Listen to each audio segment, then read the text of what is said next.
Bom dia, Douglas. Bom dia, Juliana. Bom dia, pessoal. Acho que o pessoal está entrando, né, no link aí. Já temos aí o professor Harrison presente.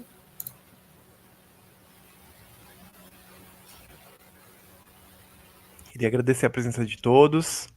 Hoje a gente está aqui para concluir o nosso ciclo de webinários, esse é o terceiro, e o espaço aqui é mais da UFSC, no sentido de trazer um pouco do que eles têm de resultados e mais para o final a gente discutir um pouquinho das ações que eles estão executando que vão de encontro com o que a gente entende aqui na Emerge como iniciativas que podem ajudar a gerar mais deep techs, a trazer mais esse olhar para a inovação de base científica, certo? Então, qualquer dúvida que vocês tiverem, vocês podem ir mandando no chat, eu vou gerenciando aqui, tá certo? E Juliana, fica à vontade aí para começar, tá? O espaço é todo seu.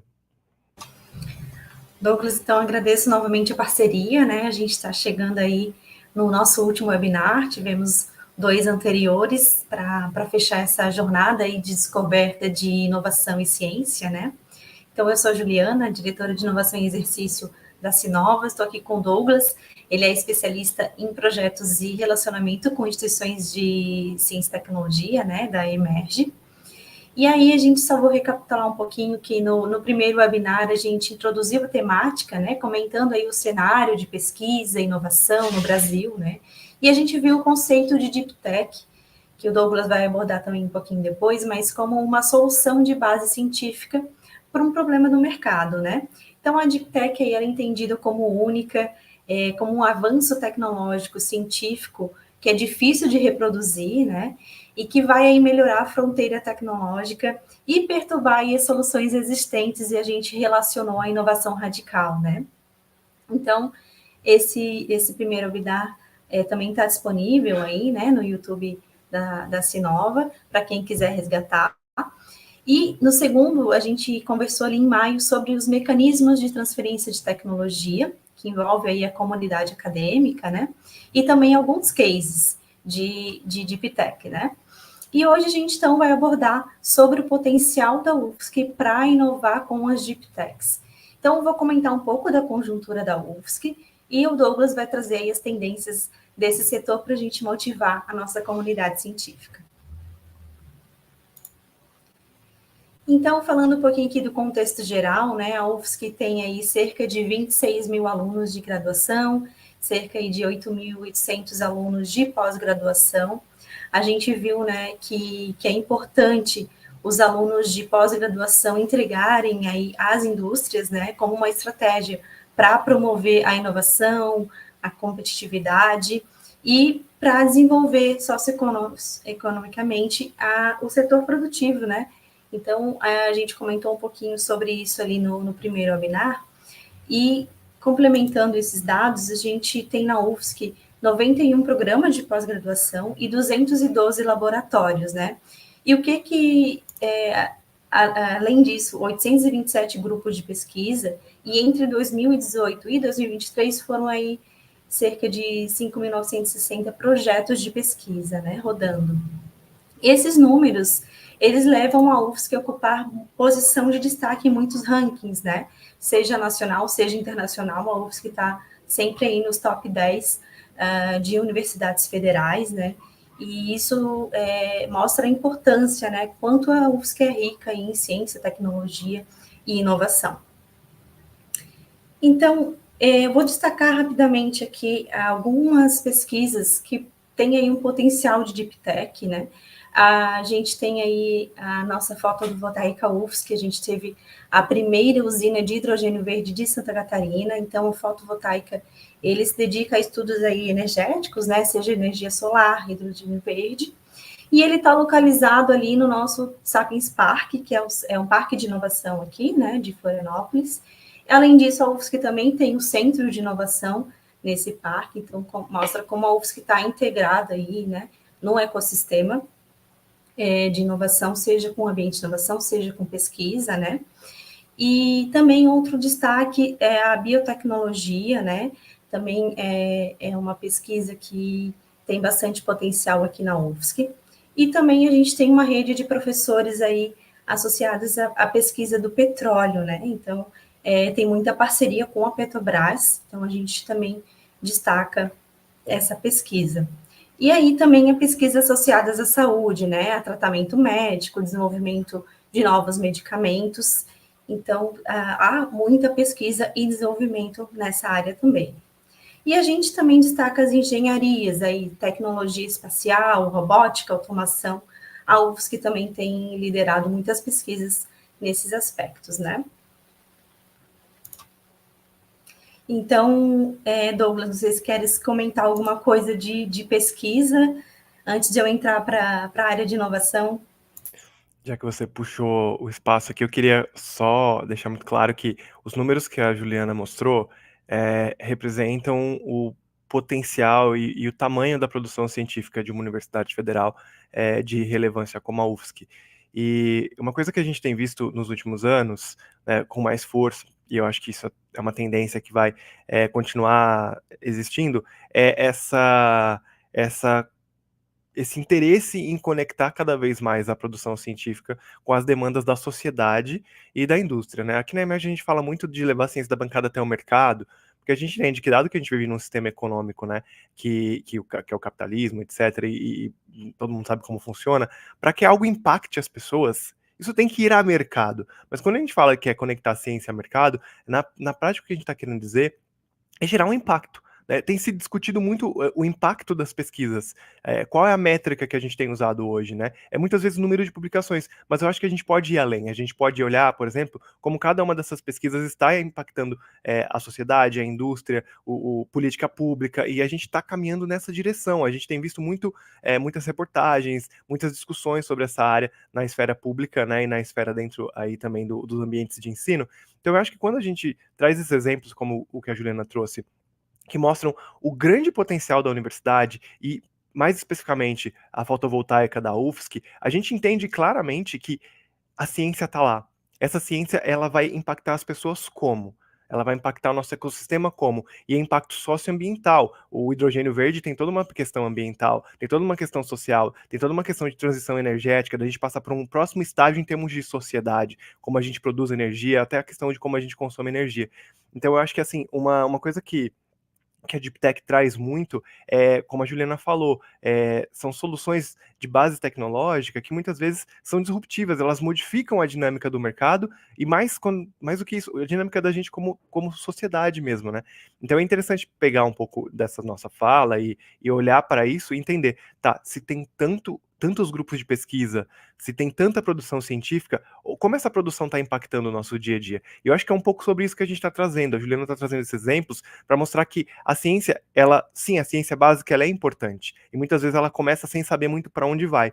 Mas a gente vive num mundo hoje tão conectado, a gente tem acesso à informação num nível tão rápido que a gente consegue fazer esse exercício e trabalhar a nossa comunidade acadêmica para já num momento muito inicial entender como aquilo poderia impactar alguém no futuro, mesmo que esteja muito distante, né? Porque no fundo eu acho que é isso que a gente tem que olhar, é o impacto dessa nossa pesquisa e como que ela vai trazer algum benefício para nossa sociedade e claro para nossa economia. Então exemplos como esse, eu acredito que a Juliana vai trazer algumas outras questões muito importantes, deixam muito claro como essa produção científica pode sim gerar muita mudança socioambiental para a gente e, claro, gerar recursos financeiros, uma vez que isso vai a mercado.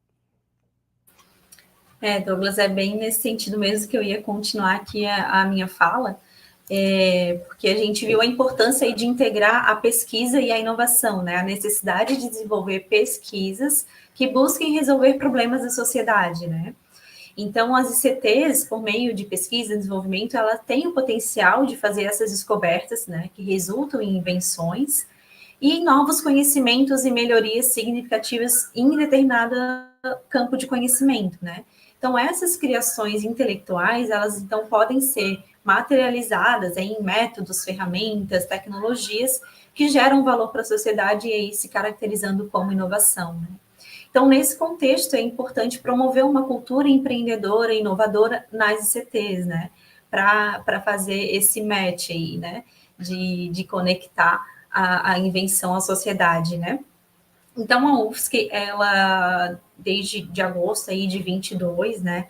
A gente, né, vai completar ainda 2 anos aí desse programa de inovação que a gente está rodando em resposta à nossa política de inovação e empreendedorismo que foi aprovada em abril, né, de 22. Então, o programa ele surge para promover essa cultura de inovação e empreendedorismo na universidade e também na comunidade, né?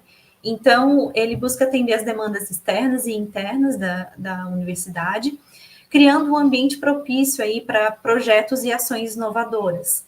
Ele está estruturado em 5 eixos, né? Infraestrutura física, habitats de inovação, mobilização e conexão interna, a infraestrutura digital e a conexão externa, né? Então, ele visa fomentar de forma transversal essa estruturação de espaços físicos e propícios à inovação, até o fortalecimento aí de parcerias externas, como é a nossa parceria aqui, né, com a Emerge. Então, o programa ele vai fomentar essa cultura organizacional que valoriza a inovação, a propriedade intelectual, incentivando o engajamento de docentes, discentes e técnicos, né, em todas as temáticas, né?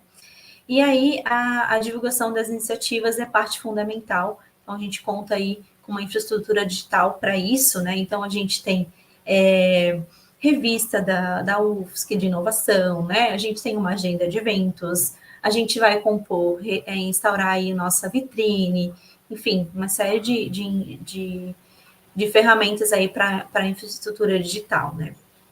E aí a gente também está querendo, né, já está iniciando aí alguns projetos piloto de células de inovação, empreendedorismo, criatividade e propriedade intelectual em todos os centros, né?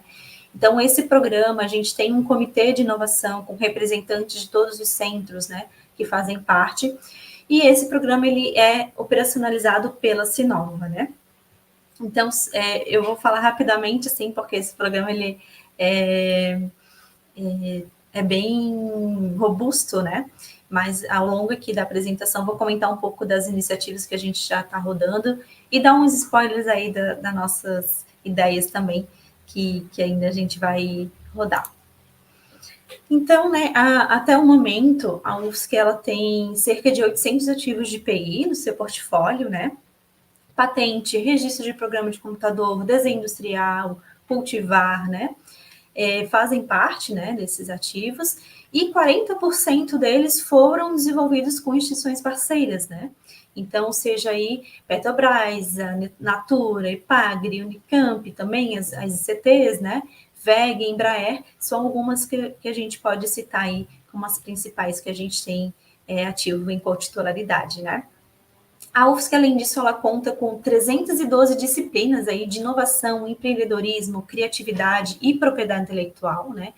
Essas disciplinas estão disponíveis ali no nosso site, a gente tem um BI com elas e tem um e-book também que a comunidade pode consultar e tentar cursar, né? E aí a UFSC também conta com 11 ambientes de inovação, né? Que são espaços propícios para que a inovação ocorra. Então, a UFSC, além de ter um grande número comparado com outras universidades, né, que o mapeamento foi realizado, a gente também, em parceria com o Grupo Via, vai lançar esse mapeamento, a UFSC tem diversas tipologias de habitats em sua estrutura. Então, a gente tem o NIT, né, que é a Sinova, a gente tem 7 ambiente makers, a gente tem laboratórios de inovação, centros de inovação e hub, né, que aí colaboram aí para essa cultura inovadora e empreendedora. E aí, em virtude do nosso programa, a gente está rodando aí cerca de 11 programas que visam fortalecer, né, essa cultura inovadora e empreendedora. Então, vou citar aqui alguns, né? A gente está com um edital aberto para as equipes de competição, então é Acelera Equipes de Competição, é um programa que vai potencializar as ações dessas equipes no desenvolvimento de pesquisas e inovações, e também a sustentabilidade, né, e o reconhecimento em competições nacionais e internacionais. A gente está com a usina de jogos também rodando, é uma iniciativa institucional aqui ancorada na Sinova, que visa estimular a criatividade, a inovação, o empreendedorismo por meio do desenvolvimento de jogos analógicos, né? Uma forma inovadora de explicitar o conhecimento são os jogos, né? Então, a usina de jogos dispõe de uma metodologia para criação, suporte e orientação no desenvolvimento de jogos. E também a UFSC, para fazer um adendo, é mais de área mais para frente, mas a UFSC está para lançar um edital também de licenciamento de oferta, né, dos nossos jogos. Então, em breve vai ser lançado aí também. Outro programa é o Sinova UFSC Startup Mentoring, né? Ele é um programa de mentoria que as equipes, né? Elas são selecionadas, tem duas vertentes de equipes e disciplinas, né? Então, elas passam por uma metodologia baseada em design thinking, né? E desenvolvimento de uma startup, né? Então, o objetivo principal é transformar ideias ou negócios em fase inicial em modelos de negócios sustentáveis e inovadores, né? Então, a gente também tem esse programa. E outro programa que a gente está lançando, Douglas, é o Match Multi, né? Que a gente entende que a inovação ela é interdisciplinar, né? Então, para gerar uma inovação, um produto, aí, um projeto mais inovador ou uma tecnologia com maior TRL, a gente entende que precisa ter várias áreas de conhecimento, né? E o Match Multi a gente está com esse edital também, que aí as inscrições vão até o dia 5, Tecnologias para uma Vida Saudável é o chamamento dele, né? Mas que quer motivar todos os centros da UFSC a se engajarem para a gente conseguir possibilidades, né? Aí para fortalecer ainda mais esses projetos colaborativos que gerem aí soluções inovadoras, né? E conectar isso na sociedade. Temos o Mentor Inventa, né, que também é uma oportunidade para os inventores e criadores ampliarem os conhecimentos sobre a proteção de propriedade intelectual. E o Parceiros e Conexões também é um outro programa que a gente busca aí conhecer as demandas externas das organizações públicas e privadas para aproximar soluções desenvolvidas aqui na UFSC, né? Então, gerando conexão aí para novos projetos. Então, o que acontece? A gente lança uma chamada, né, com a demanda aí do parceiro, e a gente tem uma metodologia própria que vai conduzir essa apresentação dessa solução para esse parceiro, né? E também, como forma aí de conhecer as ações institucionais, fortalecer laços e estabelecer conexões, compartilhando conhecimento, né, e fazendo novas parcerias em áreas estratégicas, a gente tem instaurado orquestrado, né, algumas redes, né? Então, a gente tem a rede Courrier, que é de meninas e mulheres na ciência. Temos a rede também de professores de disciplinas de inovação, empreendedorismo, criatividade e propriedade intelectual, para a gente operar aí em conjunto, né? Sempre operando em conjunto com a comunidade, que a gente tem muitas iniciativas aqui na UFSC, a Sinova não vai conseguir, né? Tocar em tudo, assim, então a gente tem parcerias com professores, né, e com outras empresas também para a gente, e instituições para a gente tocar, né. Então, como spoiler, a gente também está para lançar aí o Acelera Labs, né, que é uma metodologia para os laboratórios. Então, tem muita coisa aí também para sair mais para frente porque esse programa de inovação, Douglas, ele é dinâmico. Então, a gente foi conversando com a comunidade, né, para entender as dores e também foi querendo responder a nossa política que a gente está implementando todos esses programas, né? Perfeito. Aproveitar que você trouxe todos esses programas, eu acho que vale a pena comentar sobre, primeiro, a quantidade de ações que vocês têm. Isso é muito importante, né? Difundir isso dentro da comunidade acadêmica, que tem espaço para todo mundo aí, dentro do que você trouxe, né? E o que eu achei interessante é que são ações muito diversas. Tem uma que você trouxe que eu acho que até se comunica um pouco com uma pergunta ali do chat, que eu acho que faz sentido a gente já trazer, que é essa Match Multi. A gente tem visto, Juliana, nos nossos projetos e até a minha vivência acadêmica ali dentro da Universidade de São Paulo, quando eu tive contato com empreendedorismo na pós-graduação, que as iniciativas empreendedoras e de inovação, seja de deep tech, de base tecnológica, não tão deep tech assim, ou até mesmo inovações e empreendedorismo tradicional, elas nascem muito autocentradas. Então, às vezes, é um grupo de alunos ali da graduação, da pós-graduação, de um centro específico que forma um time e leva aquela solução adiante. E aí, dando um exemplo hipotético aqui, que tem a ver também um pouco com a minha trajetória. Doutorandos ali do grupo de engenharia biomédica da USP montam uma startup e nos falta, por exemplo, skills de negócios. Pô, tem o pessoal da faculdade de economia lá, sabe? As universidades são tão grandes, a UFSC é gigante. Então, assim, essa Match Multi eu achei muito legal, porque a gente tem notado que dentro da universidade você tem skills de todas as áreas necessárias para você construir um negócio. E muitas vezes essas iniciativas empreendedoras, elas estão fechadas dentro das suas bolhas, né, das suas instituições, das suas faculdades, dos seus centros, e eu acho que promover essa integração é essencial. Primeiro, porque você pode complementar as competências dos grupos e você pode formar equipes mais robustas para empreender. Segundo, que você pode ter aplicação de tecnologias de uma área em outras. E tem muita inovação que vem disso, de você aplicar uma solução de uma área em outra.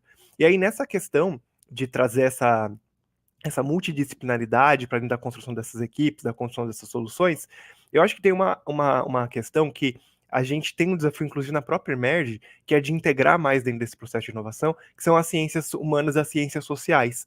A gente sabe que dentro dessas áreas a gente tem desenvolvimento de metodologias e processos muito importantes para dentro de governança, para dentro da operação das empresas, né? E como que a gente faz uso dessas ciências sociais, ciências humanas, dentro desse processo de inovação, dentro dessas equipes, e até para gerar soluções, prestação de serviços, consultorias para indústrias que estão fora da universidade, né? Então, isso é um desafio que a gente tem, e está muito aqui alinhado com uma pergunta da professora Grazielli, que eu vou até colocar aqui, tá?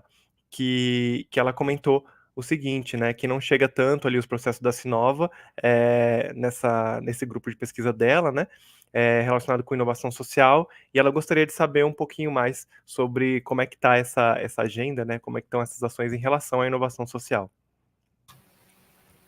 Oi, Graziele, obrigada, né, pela tua contribuição. Então, a Sinova, ela lançou 2 editais já, um no ano passado, outro nesse ano, de incentivo. O edital, esse é o único edital que tem bolsa na Sinova, né, e ele é um edital de inovação e empreendedorismo social.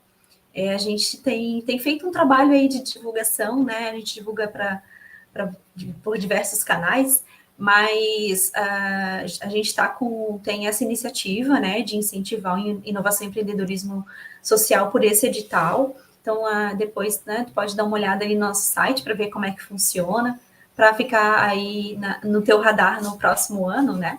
E a gente também está com um link social com a professora Helena. Ela também opera aí nessa inovação empreendedorismo social, fazendo rotas, né? A gente tem algumas rotas aí em comunidades aqui, né, de Florianópolis, por exemplo. Então, a professora Helena ali do Link Social também está em cooperação com a Sinova. A gente está em contato também com a Enactus, né, para operar e adentrar mais nesse tema. Então, e também a gente está aí querendo formar essa rede, né, de inovação e empreendedorismo social. É uma rede também que a gente já quer formar. Então, é muito bom ter teu nome já aí como interessada, que a gente vai te contatar para a gente construir e fortalecer ainda mais esse tema.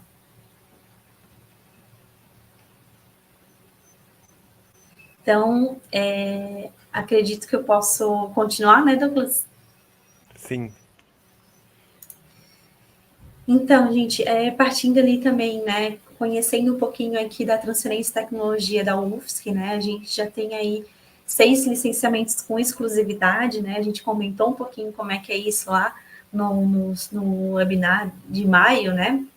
Então, esses licenciamentos, eles vieram de parcerias, né, então foram empresas que desenvolveram a tecnologia junto com a UFSC, e aí tiveram aí o licenciamento com exclusividade, né, para exploração comercial.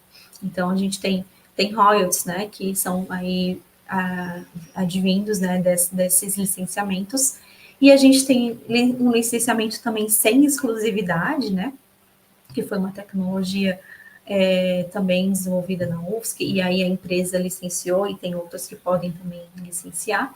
E a gente tem um edital de oferta pública, um deles, né, de um sistema de telemedicina, Douglas, que também a gente faz oferta pública apenas para instituições públicas, né? E o modelo de negócio dele é um pouco diferente, a gente não tem uma contrapartida financeira, né? O modelo de negócio que a gente formatou junto com o pesquisador é que as instituições que fizerem alterações nesse programa de contador, que são RPCs, né? Precisam aí fornecer ao grupo ali que desenvolveu todas essas atualizações, né? Então, a gente já tem aí cinco instituições que fizeram licenciamento dessa tecnologia. E aí a gente pode trazer um case, né, que é o da IP, né? Então, foi uma tecnologia aí desenvolvida com a UFSC e a IP Sorvetes, né? Resultou numa patente, né? E é um sorvete que aí ajuda na diminuição aí dos sintomas causados pelo tratamento do câncer, né? Então, a gente consegue verificar aí o impacto, como tu comentaste anteriormente, né? Como o nosso conhecimento impacta, né, a qualidade de vida das pessoas. Sobre ali startup spin-offs, né? A gente hoje está com um mapeamento, a gente está querendo conhecer e conectar com as nossas startups spin-offs, então a gente tem esse mapeamento ali, ele é fluxo contínuo, então as pessoas podem cadastrar ali para a Sinova entrar em contato e a gente fazer uma rede, né, de empresas DNA UFSC, e a gente tem o nosso Startup Mentor ali, que ele, em 2023, por exemplo, ele gerou aí 40 startups, né? Então, a gente está querendo fazer esse levantamento de dados, né, fazer esse dever de casa, porque a UFSC ela é o berço aí de muitas iniciativas empresariais e o berço do ecossistema de inovação de Santa Catarina, né? Então, a gente está fazendo aí o dever de casa para coletar esses dados e compor aqui a nossa rede de empresas DNA UFSC. E vale destacar, né, que a UFSC ela tem aí 2 unidades em Brapi, né? Então, a MOVE e o Polo, né? Então, a MOVE ela foi reconhecida como revelação em 2023, né? Teve essa premiação. E ela aí trabalha na questão de mobilidade veicular e máquinas e equipamentos, né? E o Polo trabalha com pesquisa, desenvolvimento e inovação em refrigeração e termofísica. Então, a Embrapi, para quem não conhece, ela atua por meio de cooperação com instituições de pesquisa, né? Científica, tecnológica, pública ou privada, e tem como foco as demandas empresariais e o alvo do compartilhamento de risco na fase pré-competitiva da inovação, né? Então, ela compartilha risco dos projetos com as empresas e tem aí o objetivo de estimular o setor industrial e inovar, né, com maior intensidade tecnológica para potencializar aí a força competitiva do setor produtivo, né? Então, Douglas, antes de passar a palavra para ti, eu achei interessante, a nossa última conversa a gente abordou um pouquinho, né, sobre conflitos de interesses. A gente foi lançado, né, esse guia recentemente, né? A gente entende que o guia é incipiente, né, mas ele mostra o quanto esse assunto é importante, né, para o nosso cenário aqui de pesquisa e inovação. Então, por exemplo, eu trouxe aqui uma hipótese, né, que ele traz no guia, só para a gente bater o martelo, que realmente foi comentado isso da outra vez, né, que essa constituição de empresa por pesquisador, né, com finalidade de desenvolver atividade empresarial relativa à inovação, né, o que o guia traz ali para a gente? Ele traz que o ato em si de constituir a empresa não é uma situação de conflito de interesse, só que ele não pode aí ser o sócio administrador da empresa, né? Então, só para a gente trazer que é um tema que foi entre MCTI, AGU e CGU, né? Eles elaboraram esse guia para ajudar, né? Um guia incipiente, eles vão complementar sempre com mais informações, porque à medida que as interações vão ocorrendo, ocorrem mais dúvidas, né? Mas é importante frisar que, quanto esse assunto aí é importante, que houve até um guia para as instituições aí fazerem inovação com um pouco mais de segurança jurídica, né? Enfim, eu acho que deu para perceber um pouquinho aí como a UFSC é rica, né, em termos de ciência, tecnologia e inovação. E aí eu queria saber um pouquinho de ti, o que tu achou. Vamos lá. Eu queria retomar um ponto que você trouxe, que é a questão das empresas DNA UFSC, Juliana. Você falou que tem 40 que vocês estão mapeando.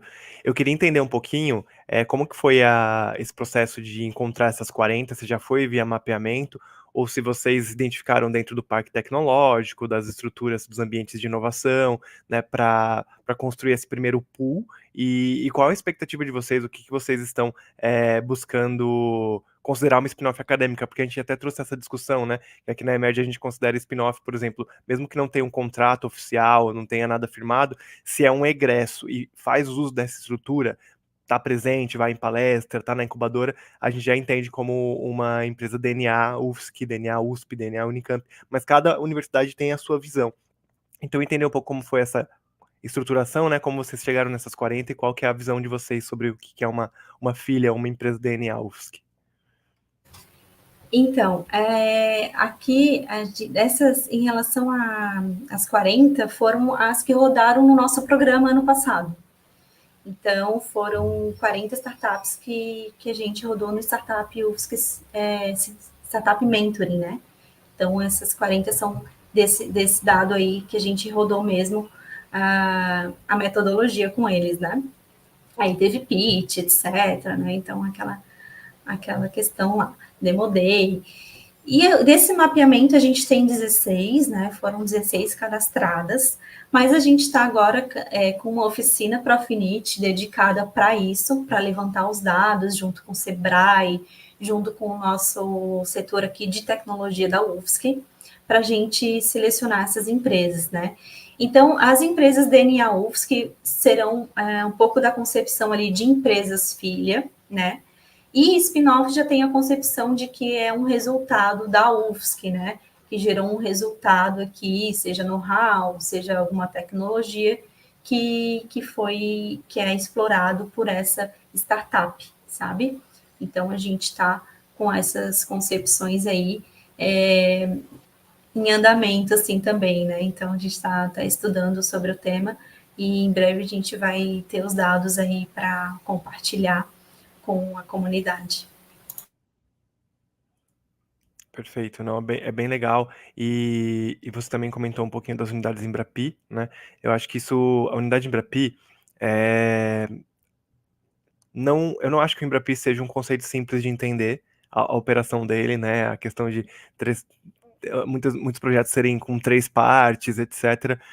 Mas eu acho que o que tem que ficar claro para o pessoal que está assistindo nesses webinários e que eventualmente tem um laboratório que quer se conectar com demandas da indústria, prestar serviço, usar isso para entender um pouquinho mais quais são perguntas de pesquisa que eles podem trazer para dentro do seu dia a dia, envolver os alunos de pós-graduação e de graduação também nesses projetos que envolvem a entrega de algum valor para a empresa. Então, tudo isso tem um potencial muito interessante, a gente discutiu um pouco nos outros webinários. E assim, o Embrapi, ele seria o padrão ouro de um laboratório estruturado e preparado para relacionar com o ambiente externo, para prestar serviços de P&D e também serviços técnicos especializados, e muito nessa dinâmica de indústrias, mas não apenas, né? O Embrapi também tem, junto com o Sebrae, principalmente, vias para apoiar startups que precisam desenvolver tecnologias robustas, né? E eu acho que é legal trazer o seguinte, essas duas unidades que a UFSC tem, né, e as unidades Embrapi, elas são focadas em áreas específicas, podem ser 2, podem ser 10, né? Então, qual que seria o desafio hoje para ter mais unidades Embrapi, né? E, então, assim, a gente tem uma tese aqui dentro da Emerge, eu queria até ouvir você, Juliana, em relação a isso, que é capacitar o pesquisador em 2 vias. A primeira é ele entender que ele pode se tornar uma unidade estruturada, um laboratório que presta serviço, e ele tem essa trilha de prestação de serviço em paralelo com a trilha de produção científica. Uma não anula a outra, na verdade elas se somam, né? E você consegue, inclusive, atrair mais recursos que pode tornar o seu laboratório mais estruturado, ter mais verba para atrair alunos, para ter técnicos, para poder, né, gerar a sua ciência básica e aplicada. Então, esse é um primeiro ponto, né? E o outro ponto é a capacitação do próprio pesquisador dentro de ações como essa, né, que a gente está fazendo, desses webinários, outras iniciativas que vocês têm, você citou tantas aí, Juliana, que vão trazer essa visão de inovação, de como o pesquisador enxerga sua ciência, suas competências com potencial de impactar a sociedade e a indústria, né? Então, dado isso, se você pudesse falar um pouquinho mais sobre esse Embrapi e principalmente como que foi a constituição dessas unidades, se vocês participaram disso, como é que está sendo esse trabalho com outros laboratórios que têm esse potencial ou que estão começando a entrar nessa agenda de prestação de serviços e P&D em parceria. Então, Douglas, a UFSC ela já tem um longo caminho aí, né, de inovação e empreendedorismo. Então, o nosso NIT aí é de 81, né? Então, a gente já tem um longo caminho nesse sentido. Só que a gente também está percebendo que a gente precisa furar essas bolhas, como tu comentaste, né, anteriormente.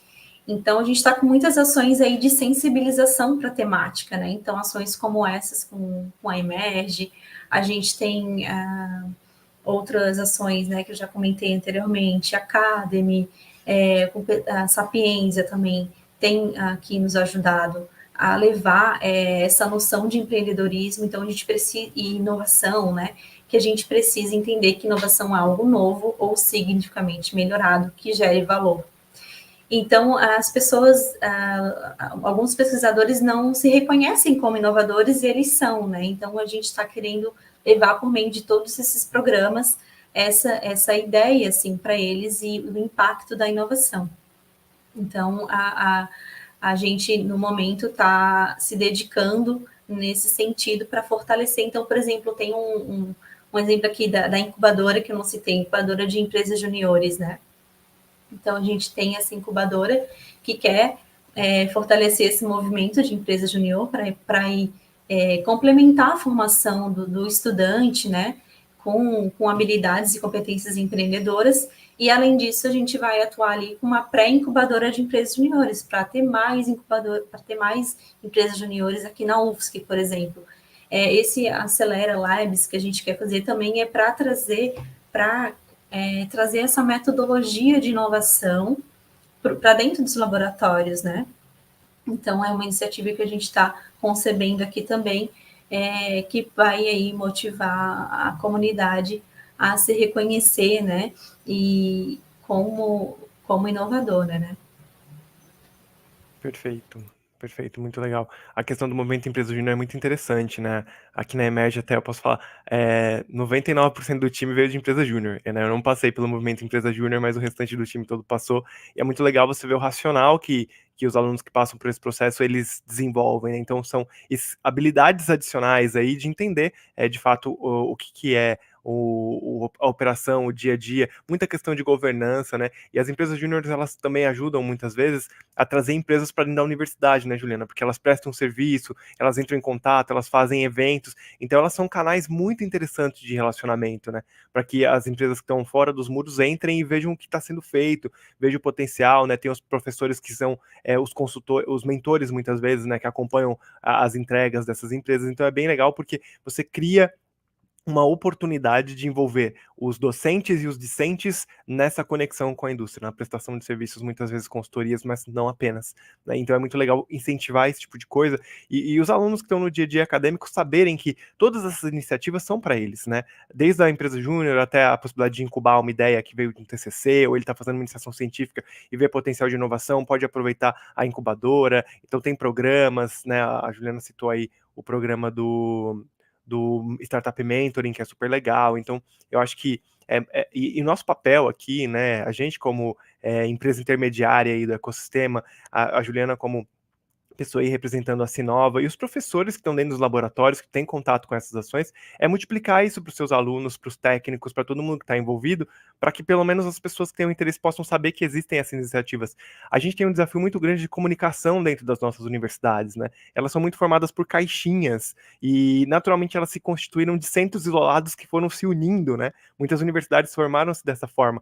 Então a gente tem muitos casos, como por exemplo da professora Grazielli, que às vezes o professor não recebeu a comunicação, ou enfim, não chegou até o centro dele, o departamento dele. Então, a gente tem que todo mundo tentar trabalhar junto, né, e ser multiplicador dessa ideia de inovação.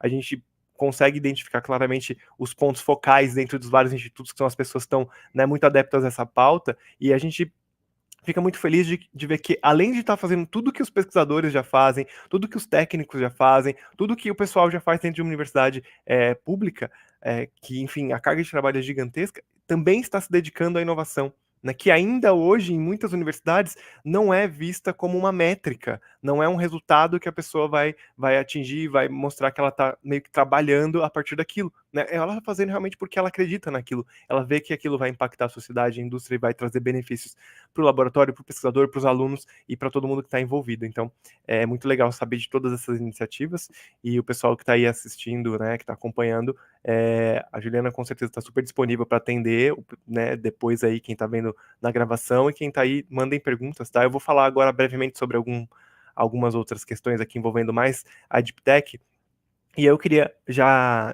retomar com o conceito, né? A gente passou por ele no nosso primeiro webinar, e aí é mais para lembrar mesmo o que a gente entende a princípio, né? O que o mercado, o que a comunidade de inovação entende como Deep Tech em geral, que são essas soluções, né?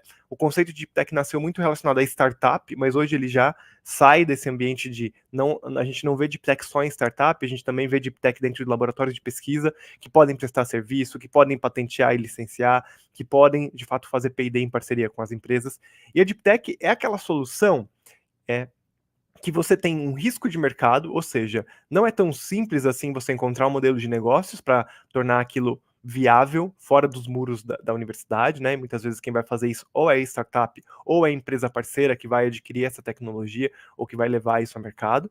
E além de você ter esse risco de mercado, ou seja, não ser trivial, você também tem um risco de P&D. Então é isso que define muito bem, pelo menos na prática, né, no papel, esse horizonte do que é Deep Tech. Nesse slide eu trouxe algumas definições meio que clássicas, né? Vamos falar aí a primeira de 2014, depois a gente tem uma mais recente de 2021, duas no caso. Mas a gente gosta de dizer aqui na Emerge, né, trazendo até uma questão mais abrangente, que a Deep Tech é qualquer solução que tem esse risco de P&D associado a um risco de mercado, tá? E ela pode estar dentro do laboratório de uma startup de base tecnológica ou dentro do laboratório de uma ICT. É onde a gente vê que estão essas soluções. E a Deep Tech, eu acho que a gente tem que tomar muito cuidado quando a gente fala de Deep Tech, a gente na Emerge é muito focado nisso, mas a Deep Tech não é um mundinho à parte, ela não está dentro de uma bolinha isolada. A Deep Tech está espalhada por todos os ambientes de inovação. A Deep Tech está dentro da incubadora tecnológica, a Deep Tech está dentro dos laboratórios, assim, muitas vezes vamos pegar a questão de digital, né, de ciência de dados, de deep learning, machine learning, inteligência artificial, né, isso está muito em pauta hoje. Estão surgindo muitas ferramentas já prontas no mercado, o próprio ChatGPT, que muita gente conhece. Isso é a ciência se estruturando em processos, métodos, virando tecnologia e virando uma ferramenta. A gente tem a ferramenta, mas ao mesmo tempo a gente tem a pesquisa, que está desenvolvendo novas soluções nessas áreas. A Deep Tech está lá na outra ponta, na pesquisa, né? E ela está gerando ferramentas. E aí você entender que dentro desse espaço você tem tanto o desenvolvimento de soluções tradicionais, então estão saindo aplicativos e estão saindo soluções de vanguarda tecnológica, muitas vezes do mesmo laboratório. Então a Deep Tech ela está misturada ali no dia a dia acadêmico, no dia a dia da pesquisa e no ambiente empreendedor é a mesma coisa. Então você vai em eventos de inovação e empreendedorismo, vai ter as startups convencionais e vai ter sempre uma outra Deep Tech lá no meio, né? A questão, por que a gente tem esse foco específico? É que a Deep Tech ela precisa de um cuidado especial. Então a gente muitas vezes trata ela de uma forma diferenciada, mas em nenhum momento a gente quer dizer que ela está desconectada do resto. Ela está conectada com tudo isso. Todos esses programas que a Juliana falou cabem Deep Techs muitas vezes, principalmente dentro dos ambientes de incubação, a incubadora, o parque tecnológico, elas especialmente precisam passar por esses ambientes, porque o ciclo de desenvolvimento é maior, o risco associado a elas é muito maior. Então elas são muito mais dependentes dessa estrutura, desses programas, dessas iniciativas acadêmicas do que as startups convencionais, mas elas estão juntas e essa troca é muito rica, né, entre essas startups convencionais e as Deep Techs, né? Até porque, no fim do dia, a Deep Tech vai chegar no mercado, seja via uma spin-off acadêmica que foi criada a partir daquela solução, seja através de uma empresa que licenciou aquela tecnologia, ou que eventualmente comprou a patente, ou que fez esse P&D em parceria com a universidade que está levando a mercado. Então ela vai virar uma solução convencional, ela vai chegar ao mercado, e ela vai deixar de ser Deep Tech em algum momento, à medida que essa tecnologia vai avançando, e ela vira uma ferramenta, tá? Então, assim, por que eu trouxe para recapitular esse conceito, né? A Juliana falou que seria interessante a gente falar sobre ele novamente, ela até falou um pouquinho na apresentação, principalmente para mostrar que a Deep Tech não está desconectada do resto, ela está dentro desse ecossistema. E todas essas iniciativas que a Juliana trouxe, né, retomando aí o título da nossa apresentação de hoje, né, que é o potencial da UFSC para a Deep Tech, a UFSC tem um potencial gigantesco para a Deep Tech, dado todas essas iniciativas que ela trouxe, dado principalmente o grande volume de produção científica que a UFSC tem, o volume de grupos de pesquisa e a posição dela entre as universidades mais relevantes do país. Então, o espaço está aí, a Deep Tech está aí também. A gente só tem que entender como a gente reconhece e como a gente trata ela, porque ela precisa de um cuidado um pouquinho melhor para elas não caírem no tal do Vale da Morte da inovação, que para elas é muito mais crítico do que para outras iniciativas, principalmente por conta de fomento. No início você consegue subvenção, mas tem uma fase ali entre o mercado, o investimento, ou começar a faturar, e essa subvenção que é muito crítico para a Deep Tech. Então a gente tem que saber quais são para oferecer para elas o melhor cuidado, o espaço adequado dentro desses ambientes, dentro desses programas, tá? Então esse é o primeiro ponto. Juliana, se puder passar, por favor. E aí, né, falando um pouquinho sobre tendências em Deep Tech, né? Falar em tendência de Deep Tech é uma coisa um tanto quanto complicada, e a gente falou um pouquinho sobre isso já, mas eu acho que hoje é o momento de a gente aprofundar, que se você for procurar os grandes temas ou as grandes áreas em que as Deep Techs estão surgindo, você vai encontrar muita coisa, né? Você pode dar um Google rápido, você vai ver dizendo que Deep Tech está relacionado com biotecnologia, que Deep Tech está relacionado com transição energética, que Deep Tech está relacionado com tecnologias aeroespaciais, está relacionado com inteligência artificial. Então, se você for procurar palavras-chave ou grandes áreas em que tem Deep Tech, você vai achar algumas que vão estar em todos os sites, em todos os lugares, em todas as notícias. Mas a gente não pode se limitar a essas áreas. A Deep Tech, ela é a solução.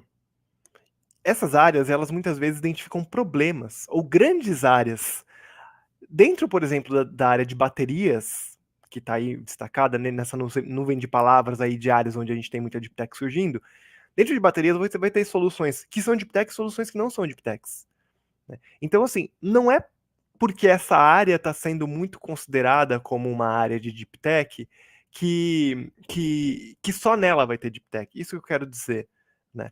A gente tem que entender que acho que o mais importante, até a retomada do conceito de Deep Tech aí que a gente trouxe, é importante porque você entendendo o conceito de Deep Tech, você consegue ter uma ideia, abstrair que a Deep Tech não é exclusiva, por exemplo, da área da saúde, onde você pode aplicar biotecnologia para criar uma vacina de microRNA, por exemplo.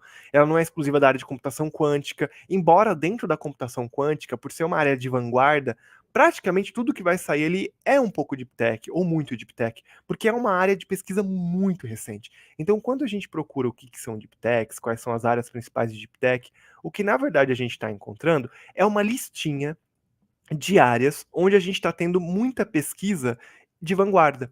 Mas não são só nelas que tem Deep Tech. Então vamos lá, eu posso citar vários nomes. Eu posso falar área de mobilidade avançada, área de blockchain, área espacial, aeroespacial, área de robótica, a tal da computação infinita, que envolve dentro desse conceito um monte de conceitos de ciência de dados, de inteligência artificial, que está um pouco até separada dessa área de computação infinita, porque ela é tão importante, tem sido tão falada que ela está fora, mas toda a parte de TICs, né, tecnologia de eletrônica, ciência de dados e telecomunicações, muitas vezes está dentro dessa área, integrada um pouquinho com computação infinita. A área de energias limpas ou energias renováveis, transição energética também é uma área muito rica em termos de Deep Tech. Por quê? Porque a gente tem grandes desafios nessas áreas que a gente não consegue resolver com as tecnologias que estão no mercado hoje. Então, toda vez que você tem um grande desafio que não tem tecnologia para ser resolvida, e essa tecnologia vai ter que ser desenvolvida em alguma medida, você tem um espaço para surgir uma Deep Tech. Outras áreas que a gente fala que são muito coringa para Deep Tech, nanotecnologia e biotecnologia. Por quê? Porque são áreas em que você tem são áreas recentes de pesquisa. Então você vai ter naturalmente surgindo coisas muito novas e que, nossa, não sabia que esse conceito, esse mecanismo, ele poderia existir. Descobri um novo mecanismo. Entendo como ele funciona. Agora posso aplicar para resolver um problema que estava sem solução. Temos uma Deep Tech, né? Outras áreas em que a gente tem essas soluções de Deep Tech aparecendo. Química e novos materiais. A gente está o tempo todo desenvolvendo novos processos em termos de química para aplicar em várias áreas, porque química é uma área muito coringa também, que entra em muitas outras áreas. E novos materiais, a gente vem evoluindo em termos de materiais, né? Se a gente for olhar para o nosso dia a dia, em, sei lá, 30, 40, 50 anos, a gente revolucionou nosso relacionamento com materiais. O plástico, por exemplo, era uma coisa que não existia há décadas, né, atrás, e ele tornou muito parte da nossa vida, e está dando muito problema hoje com a questão do microplástico, né? Então, assim, a área de materiais também o tempo todo está muito evoluindo, então tem muito deep tech nessa área de materiais. A tecnologia climática, dado o que a gente tem visto acontecer em termos de mudanças climáticas, em termos de desastres naturais, em termos de, né, extremos muito grandes de frio ou de calor, grandes nevascas, grandes chuvas. A gente passou por isso recentemente no Rio Grande do Sul, agora, né, em maio. A gente teve isso no ano passado também. Teve aí em algumas cidades de Santa Catarina. Essa linha de mudanças climáticas e tecnologia climática definitivamente vai ter muita deep tech surgindo, porque são áreas em que a gente vai ter que pesquisar, vai ter que desenvolver novas soluções para resolver os problemas que a gente tem hoje, porque a gente não tem solução para esses problemas. Eles foram muito negligenciados nos últimos anos. Então a gente vai ter que trabalhar deep techs. Então é uma área que vocês vão começar a ver aí pipocando em notícias como sendo uma área onde você vai ter deep tech. Health tech e manufatura avançada. Só para citar alguns nomezinhos que estão aí na moda. Mas assim, tem alguns outros também que estão aí nessa nuvem de palavras, né? Que eu acho que vale sempre fazer essa análise de mais do que olhar para áreas específicas, tendências. Eu acho que a gente vive num momento hoje que a gente tem muitos problemas. Pega, por exemplo, os ODS. A gente tem os 17 ODS ali, que são grandes desafios da humanidade. Eles são desafios e são ODS porque a gente não tem boas soluções para aqueles desafios. Então, dentro de todos eles, seja reuso de água, seja saneamento, seja tratar a questão da disponibilidade de alimentos, em tudo isso a gente precisa gerar novas tecnologias, novas soluções baseadas na ciência mais avançada que a gente tem. Então, todas aquelas áreas são potenciais áreas para deep techs. Então, só para formalizar e não parecer que tudo é deep tech, tá? Então, algumas ideias aqui que eu trago são essas áreas que eu citei, e a parte de aeroespacial está muito em alta, biotecnologia, nanotecnologia, energia, tecnologia climática, são áreas muito interessantes. Dentro da questão mais digital e computação, a gente tem IA, computação infinita, blockchain, tá? E a gente não pode esquecer também da questão do hidrogênio verde, até por uma questão do seguinte: a gente tem que entender dentro do que está se demandando em termos de pesquisa, onde a gente se encaixa. Então, o Brasil tem um grande potencial na área de energia. Então, a gente desenvolver deep tech na área de energia é interessante. A própria Juliana mostrou o exemplo aí, pioneiro da planta de produção de hidrogênio verde da UFSC, tá? Tem essa da UFSC. Quantas outras tem no país? São pouquíssimas. A gente está engatinhando nessa tecnologia. Então, vão sair deep techs dessas áreas. Então, entender o seguinte: se é um problema que não tem solução e eu posso usar a ciência para desenvolver uma solução, eu estou muito próximo de uma deep tech, independente de onde eu esteja, tá bom? Então, acho que eu queria deixar esse recado para vocês, para falarem, poxa, por exemplo, a própria professora Grazielli. A gente tem dificuldade de falar o que seria um deep tech em ciências humanas, nessa questão de, às vezes, processos, gestão de pessoas, ética interpessoal, mas tem ciências nessas áreas. Se a gente tem ciência nessas áreas, essa ciência está sendo aplicada para resolver um problema que não tem solução, por que a gente não pode falar que isso teria uma deep tech, né? Aí a gente vai passar talvez por uma abstração do conceito. O conceito ele vem crescendo. Ele nasceu dentro do contexto de startup, ele estava muito relacionado a hard science, ciências duras. Hoje ele está evoluindo, ele está expandindo. Em algum momento talvez ele possa mudar, ele possa virar um outro conceito, mas a ideia da coisa é essa.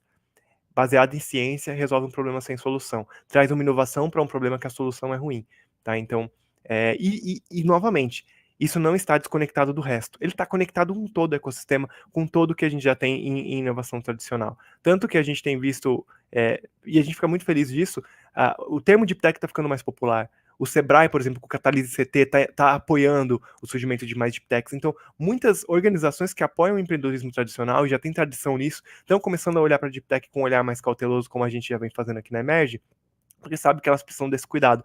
E estão vendo que a Deep Tech está em toda parte. Os programas que já existiam estão cheios de Deep Techs. Vamos olhar então com calma para elas, tá? Então é um pouco esse o recado que eu queria deixar nessa parte. Obrigado, Juliana. E aí, né, só para não ficar também nessa grande nuvem de palavras, né, e reforçar algumas áreas que eu acho que são muito interessantes em geral, mas dentro até do contexto da UFSC, né, e até temos exemplos aí que a Juliana trouxe que corroboram para isso. Primeiro, a parte de biotecnologia. Biotecnologia é coringa. Eu acho que a UFSC tem uma produção relevantíssima em todas essas áreas e pode avançar nisso. Então, a biotecnologia, né, e Santa Catarina é um estado bastante diverso em termos de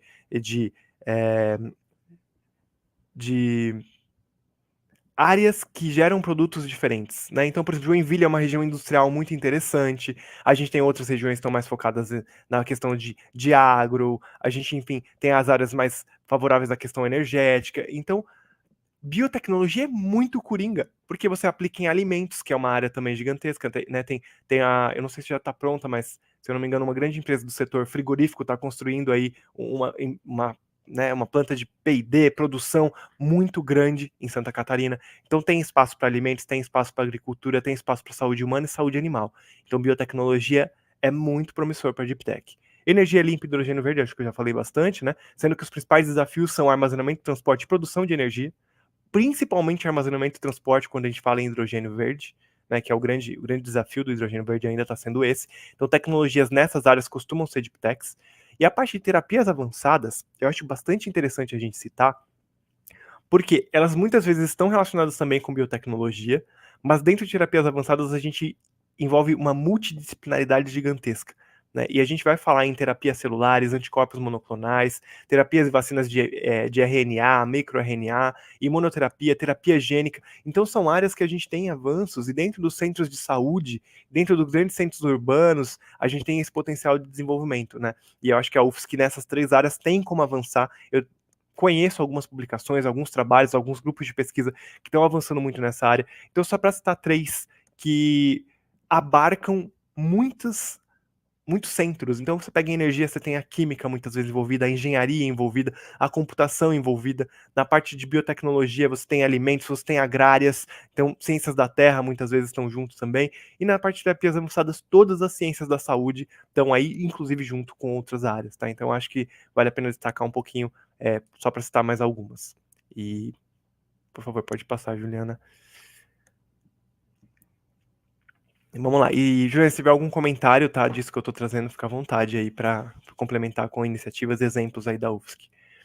E aí, assim, dado que a gente entendeu um pouco do que a UFSC tem feito, né, as ações da Sinova, da universidade como um todo, né, o corpo de grupos de pesquisa, toda a produção científica, a gente traz aqui um pouco da nossa experiência atuando nesse ecossistema, né, nós da Emerge.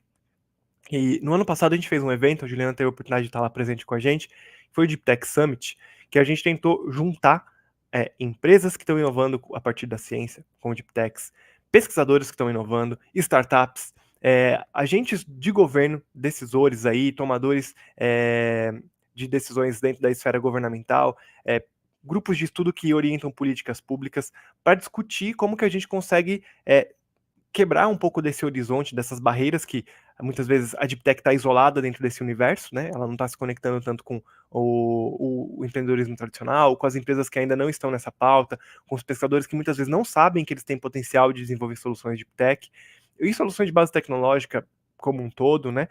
E aí a gente fez uma pergunta no nosso evento para todo mundo, todos os palestrantes, os 70 palestrantes, né? E para muitas pessoas que estavam ali no evento, que é como a gente pode ter mais e melhores Deep Techs. E aí surgiram alguns pontos muito interessantes que a gente compilou nesses 7 tópicos. Então, o primeiro ponto, e eu acho que dentro do que a Juliana trouxe, à medida que eu for falando isso, vocês vão conseguir pescar como as ações que ela comentou que a UFSC tem feito, e conhecendo a estrutura da universidade, como a UFSC se enquadra em cada um desses possíveis pontos, desses desafios que a gente tem. O primeiro é preparar as ICTs e capacitar cientistas em inovação. Né? Eu acho que a Juliana, melhor do que eu, pode falar que todas as iniciativas que ela trouxe têm um caráter de capacitação, têm um caráter de difusão de conteúdo relevante para o pesquisador, né, para o cientista, no caso, né, quando a gente fala cientista, a gente considera o aluno de pós-graduação, o aluno de graduação, o técnico de laboratório, qualquer pessoa que está envolvida com a produção científica, né?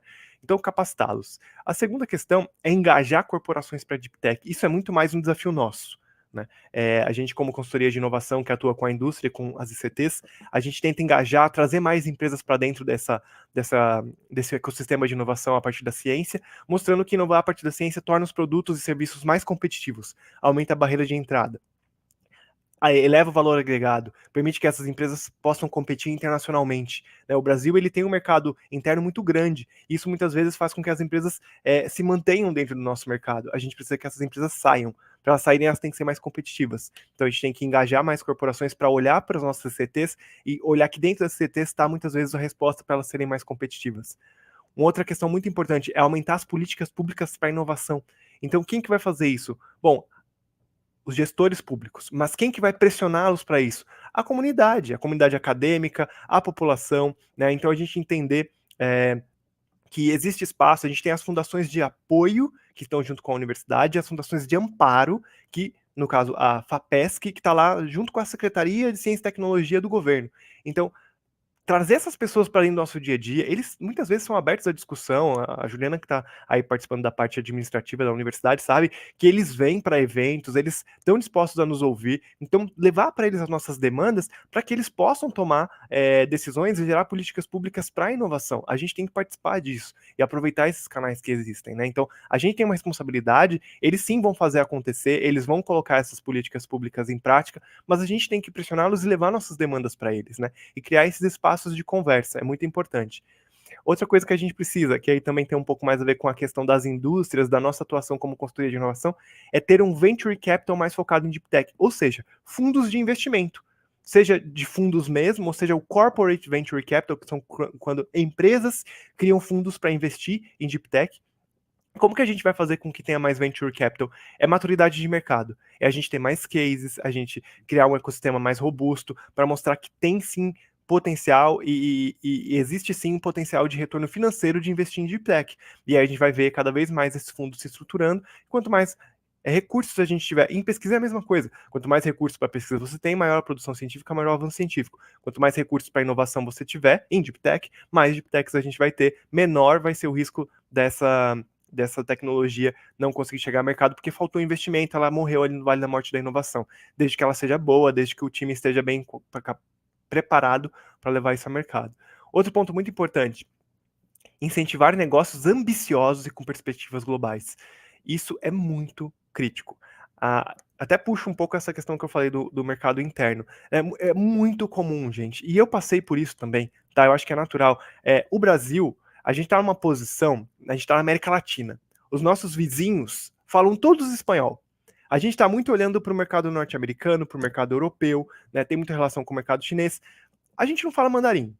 A gente até fala inglês, né? E dentro da universidade de pesquisa é muito comum a gente ter contato com conteúdo em inglês, em outros idiomas. A gente olha muito para esses mercados do hemisfério norte e é muito difícil entrar neles. As nossas empresas, elas são mirins, elas são muito pequenas em termos de faturamento para peitar as grandes empresas desses mercados. Então a gente acaba focando muito no mercado interno, no mercado regional, soluções locais. Para desenvolver Deep Tech, você tem que ser mais ambicioso, você tem que pensar em perspectivas globais, porque a solução Deep Tech ela demora para ficar pronta, ele exige muito investimento, o risco dela é elevadíssimo. Se não for para sair do Brasil, ganhar a América Latina, depois subir Hemisfério Norte, impactar, ir para a China, ir para a Índia, ir para grandes mercados emergentes, não faz sentido muitas vezes investir em uma Deep Tech. Então a gente tem que ser mais ambicioso, né? E a gente talvez tenha uma dificuldade disso justamente por ter um bom mercado interno e por estar um pouco isolado também, né, em termos de cultura, etc., dos países vizinhos, né? A gente tem o Mercosul aí, desde que todo mundo aí sabe que o Mercosul existe há muito tempo, e o que o Mercosul gera pra gente, né? Tem sim coisas positivas que ele gera, mas é diferente de ser um bloco econômico que a gente vê que funciona, que promove essa integração. Então, quando a gente pensar na nossa solução, por exemplo, hidrogênio verde, legal, o Brasil é um grande polo para isso. Todo mundo precisa de energia. A gente está com um desafio de transição energética no mundo todo. A questão das tecnologias climáticas, o mundo todo está passando por mudanças climáticas. Por que você vai desenvolver a sua solução pensando só no mercado nacional? Então a gente tem que ser mais ambicioso e pensar a nossa solução com perspectivas globais. Nascer com a ideia e falar, beleza, eu vou validar aqui, mas ela vai para o mundo. Como que eu vou fazer para ir para o mundo? A gente tem um monte de iniciativa de internacionalização. O Sebrae trabalha junto com agências de internacionalização. Então a gente tem que olhar para isso. Então, assim, eu acho que isso é um recado muito importante. Parece bobo, parece óbvio depois que a gente fala, mas a gente acaba esquecendo no dia a dia. A gente não está isolado no mundo, a gente vive num mundo globalizado. E solução de base científica exige muito dinheiro, exige muito tempo, tem muito risco, tem que dividir risco com muitos players. Então é usar a estrutura da universidade, tá no parque tecnológico, tá na incubadora, trazer parceiro para desenvolvimento, parceiro nacional, parceiro internacional, olhar para tudo isso com uma perspectiva global o mais cedo possível. Isso faz uma diferença gigantesca e torna o seu negócio muito mais viável de parar de pé, porque o seu mercado é muito maior. Por mais que seja específico e tenha um grande custo de desenvolvimento, ele funciona. A gente tem um exemplo aí que eu acho que é legal de contar, que eu acho que é muito inspirador. A UFMG faz um excelente trabalho, né? O NIT da UFMG. A gente teve recentemente a notícia de que eles exportaram o nanoscópio para a Alemanha e estão, inclusive, preparando vendas para outros países, né? Se você pensa só no mercado nacional, não faria o menor sentido criar uma spin-off para produzir um nanoscópio. O mercado brasileiro não ia absorver essa tecnologia. É uma tecnologia super interessante, super robusta, que dá para gerar muitos avanços científicos na área de nanotecnologia, só que só faz sentido se for global. Então, se eles não fossem ambiciosos, não pensassem globalmente, essa empresa nunca existiria, a gente nunca teria esse case da exportação do nanoscópio. Então, é um exemplo prático e a gente tem que pensar mais dessa forma, tá? Eu acho que isso é muito importante, esse ponto. O sexto, promover mais conexão com atores do ecossistema. Eu acho que a Juliana esgotou esse assunto, né? Mostrou que o NIT está trabalhando para isso, está se estruturando, está capacitando o pessoal dentro, está tendo os parceiros externos, a gente é um desses parceiros, está trazendo empresas. Eu achei muito legal um dado que você colocou, Juliana, que 40% dos ativos de PI foram em parcerias, ou com empresas ou com outras ICTs. É esse o caminho, é fazer junto, porque se a gente faz junto, muitas vezes isso já está um pouco mais articulado com a cadeia daquele produtor, daquela empresa. Então ele já vai muito mais fácil, ele já vem mais encaixável no mercado. E a gente tem muita dificuldade de transferir tecnologia. Muitas vezes alguma coisa que está sendo desenvolvida, seja uma prestação de serviço mesmo, ou o convite para fazer um payday em parceria, ele não avança porque ele não encaixa no processo. E quando você faz junto, quando você traz a pessoa para dentro do ambiente acadêmico, para entender essa dinâmica, isso encaixa. E trazer para dentro é fazer mais conexão. Né? É estar em evento de empreendedorismo, é aproveitar essas oportunidades que a universidade oferece de ter contato com o pessoal de mercado, não só de mercado, mas do ecossistema de inovação como um todo, que pensa em política pública, que é parque tecnológico, que é incubadora, que são hubs, os hubs de conexão. Então, eu acho que isso é muito importante. Mais uma vez reforço, não é métrica para ninguém inovar ainda dentro da universidade. Então, assim, é um esforço que a gente valoriza demais quem faz. E tem que fazer.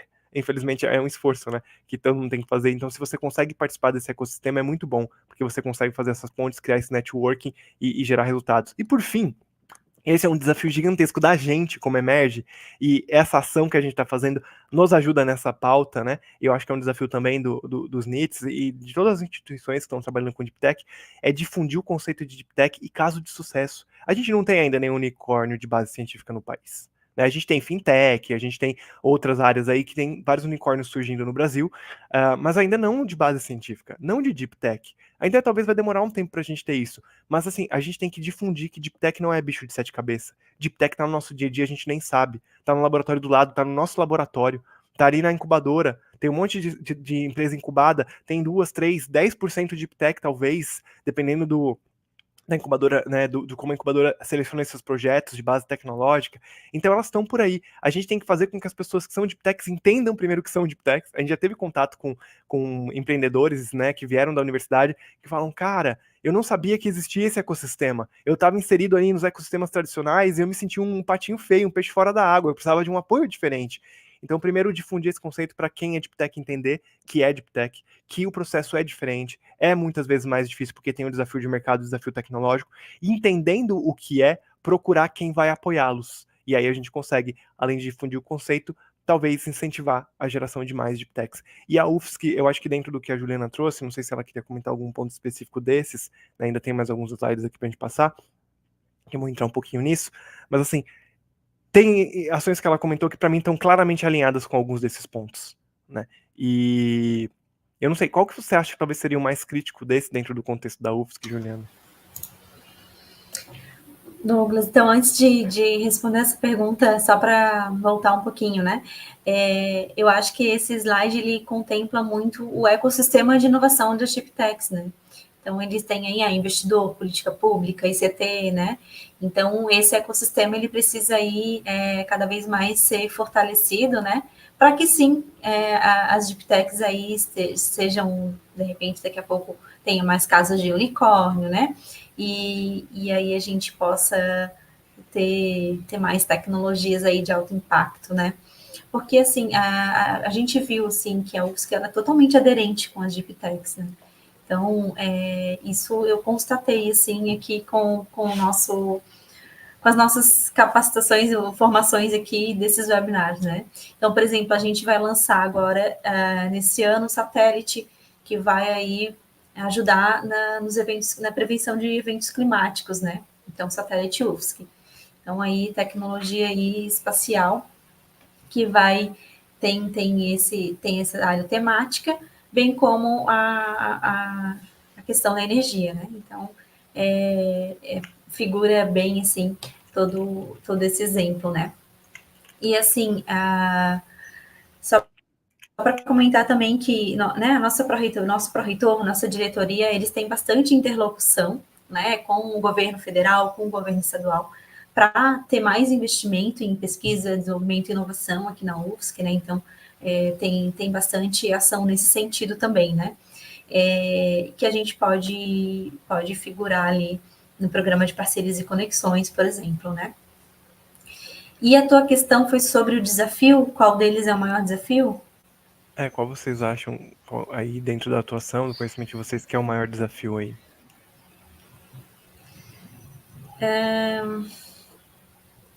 Talvez incentivar negócios. Eu acho que, né, isso vai muito ao encontro de pensar fora da caixa, né? Uhum. E também difundir esse conceito, né, de Deep Tech, o pessoal se enxergar, porque realmente a produção científica da UFSC com certeza se encaixa em Deep Techs. Perfeito, perfeito. Não, ótimo. E aí o próximo slide, Juliana, eu acho que ele traz um pouco disso que você falou, né? Que esses 7 pontos, eles cobrem todo o ecossistema. E aí, desses 7 pontos, talvez tenham 4 que estão um pouco mais próximos do ecossistema da comunidade acadêmica, né? Que é esse de preparar as CTs e capacitar cientistas, incentivar os negócios ambiciosos com perspectivas globais, que você falou que é um dos desafios, né? Concordo com você. Promover mais conexão entre os atores e difundir o conceito de tech. Então, talvez os dois ali da direita, né? São os maiores, a gente entende que são os maiores dentro do contexto das universidades e não seria tão muito diferente na UFSC. Eu acho que, apesar de serem grandes desafios, pelo que você apresentou, vocês estão avançando, né, com várias iniciativas, não são poucas não, são muitas iniciativas, né, que abarcam várias áreas, desde o social até o mais hard sciences. Então eu acho muito bacana, eu acho que o legal dessa apresentação de hoje, que dado que a gente trouxe toda uma questão de conceitos mesmo nas primeiras, né, conceitos, dados, etc., um pouco sobre processos de transferência de tecnologia, aqui a gente fecha mostrando que, primeiro, as deep techs, elas estão por aí, elas estão, né, dentro da UFSC, talvez elas só não estejam sendo vistas como deep techs, né, falta, talvez, difundir um pouco mais o que elas são e chegar e falar, olha, isso que você tem vale muito, pode ser uma solução global, tem que ser ambicioso com isso, vamos lá, vamos pensar. Hoje a gente tem, patentear as coisas no Brasil, a gente sabe que é um tanto quanto complexo, né, em termos de tempo, mas a gente tem o PCT, sabe, que dá para buscar uma patente que não fica só no país. Eu acho que a gente tem que usar um pouco melhor esses recursos para saber o seguinte, tem potencial global, vamos tratar como algo com potencial global. Não vamos matar o potencial dessa inovação, né, ou publicando muito cedo, ou protegendo só no país, porque a gente sabe que vai demorar para chegar ao mercado, então vai passar um ano, não vai dar mais para patentear fora,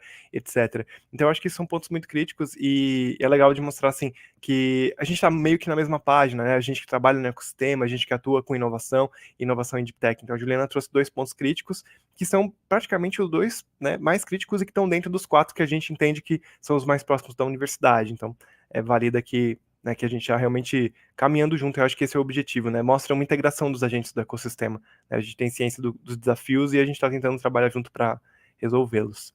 Mas enfim, esse é mais para validar algumas coisas, Juliana. Então pode passar, por favor. Eu não tinha olhado, tá? Eu falei ali sem olhar esse slide. Boa.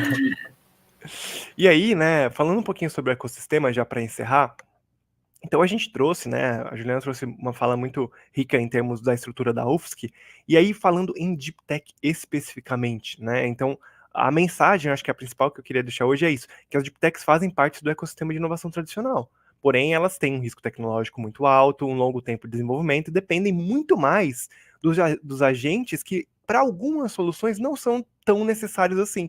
Então a Deep Tech, ela vai depender muito de fomento público, e não só fomento para inovação. Por isso está aí CAPES e CNPq, e a FAP também. Muitas deep techs nascem de programas de pós-graduação, de iniciação científica, que é paga com bolsa de recursos CAPES, CNPq e FAPESC, no caso de vocês, né? Outras FAPs, no caso do Brasil. Tá? Quando você vai para editais de inovação, muitas vezes, isso tanto para os laboratórios quanto para as startups, muitas vezes precisa de infraestrutura. De onde vem esse dinheiro? Da FINEP, para construir essa estrutura. Então, talvez um aplicativo, que é uma inovação, em termos de modelo de negócios, em termos de resolver um problema ou melhorar a solução de um problema, ele não depende tanto dessa CAP, CNPq, FINEP, FAP. O custo de desenvolvimento é menor, a gente tem muito mais ferramenta, o pessoal consegue meio via bootstrapping, né, que a gente chama, colocar dinheiro do próprio bolso e desenvolver esse aplicativo e colocar no mercado. Deep Tech não vai conseguir fazer isso. Vai ser muito difícil você ter um caso desse. Então você começa com investimento em ciência, em produção de conhecimento, depois você muitas vezes com FAP, FINEP investe em inovação. Então tem alguns editais aí que investem na criação de empresas inovadoras, em pesquisa dentro da pequena empresa, né, em projetos até maiores, né? FINEP normalmente financia projetos de milhões aí algumas vezes para você montar uma prova de conceito, já construir um produto, né? Começar a prepará-lo para chegar em mercado. Então isso é essencial para uma Deep Tech. Em seguida, uma outra questão que é muito importante, não há Deep Tech, principalmente nas áreas mais de hard science, sem isso. Ela precisa dos laboratórios dos centros de pesquisa pública e privado. A Deep Tech não vai conseguir construir seu próprio laboratório de início. Ela vai ter que ter um convênio, ela vai ter que surgir dentro do ambiente acadêmico e, se der para proteger, vai virar uma patente, essa patente vai ser licenciada para uma spin-off e continuar o desenvolvimento, mas em algum momento ela vai ter que fazer uso da infraestrutura, ou via parceria, né, convênio para uso do laboratório, ou um convênio de P&D, alguma coisa ela vai ter que fazer para acessar esses recursos físicos, essa estrutura de equipamentos, tá? Ou às vezes via laboratório multiusuário, ela vai ter que conseguir verba, vai ter que contratar esse espaço para fazer esses experimentos, para fazer esse estudo. É essencial para a Deep Tech. Ela não vai avançar se ela não conseguir acesso à infraestrutura. Outro ponto essencial para a Deep Tech, as incubadoras e parques tecnológicos que estão vinculados aos centros de pesquisa. Ela não consegue sair do laboratório e ir direto ao mercado. Ela tem que estar num ambiente intermediário para ganhar maturidade, para se desenvolver em termos de negócios, porque muitas vezes a skill do pessoal é muito técnica, é muito científica, então eles são muito bons para resolver os problemas de P&D, para responder aos desafios de P&D, mas falta muitas vezes capacitação para os desafios de mercado. Então muitas vezes na incubadora eles vão ter contato com programas de capacitação, vão interagir com outros pesquisadores, vão ter apoio do time da incubadora, do parque tecnológico, para desenvolver essa questão de mercado, e nesse meio tempo está desenvolvendo o produto, porque o tempo de desenvolvimento também é muito longo. Às vezes já está faturando com uma consultoria, com uma prestação de serviço, né, mas ainda está, né, com a preparação do seu MVP em processo. E por fim, como toda startup, né, aí sim ela cai num contexto mais tradicional. As aceleradoras, consultorias de negócios especializadas em Deep Tech. No caso, você pode também ir para uma aceleradora não especializada em Deep Tech para desenvolver skills de mercado, mas dado que você é Deep Tech, dependendo da Deep Tech que você é, por exemplo, a área de saúde humana, que é muito crítico, tem muita questão regulatória, é muito difícil de colocar o produto na prateleira, é legal você procurar uma aceleradora ou uma empresa que trabalha com Deep Tech, que pode te assessorar nesse sentido, né, já pensando num go-to-market. E tem alguns casos, a própria Juliana citou algumas aí, né, que apoiam a UFSC, né, a Sapienza, a gente tem feito isso, o Catalyse CT é mais num estágio de desenvolvimento, não tanto para inserção no mercado, mas o próprio Sebrae tem muito ferramental para ajudar você a se entender como empreendimento, que funciona para Deep Tech tranquilamente, e eu acredito que aos poucos eles vão trazer um ferramental também mais adaptado para Deep Tech.